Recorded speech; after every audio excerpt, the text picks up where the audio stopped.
Раскинатиот договор со босанската компанија Енергоинвест за изградба на 400 киловолтниот далековод Битола Елбасан завршува на арбитража. МЕПСО пред 2 дена ја обжалил одлуката на предарбитражното тело за решавање на спорови, кое одлучи дека раскинувањето на договорот за енергетското поврзување со Албанија е неоправдано и дека Енергоинвест има право да бара оштета од 6 милиони евра. Од МЕПСО велат дека пред да ја пуштат жалбата се консултирале со 2 реномирани адвокатски куќи и се цврсто убедени дека арбитражниот суд во Париз ќе одлучи во нивна корист.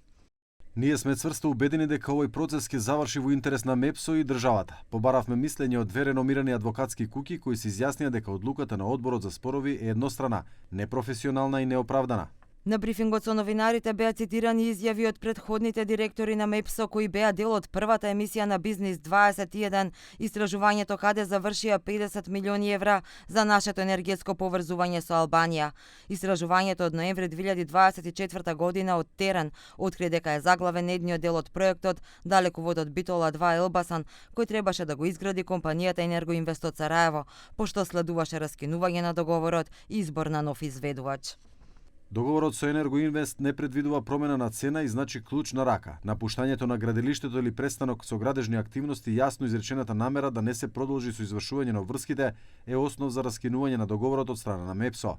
Од МЕПСО тврдат дека поради неизградбата на интерконекторот код на Албанија, државата губи по 6 милиони евра годишно и досега платила 1 милион евра пенали за неповлекување на парите, или вкупната загуба досега изнесува околу 19,8 милиони евра. Инаку МЕПСО пред арбитражниот суд ќе настапи со барање за 19 милиони евра оштета. Енергетското поврзување со Албанија сега треба да го реализира хрватскиот конзорциум Далековод, со кој е потпишан договор од 19,3 милиони евра со рок на изведба од 30 месеци. На Енергоинвест пак за 4% реализација платени им се 4 до 5 милиони евра.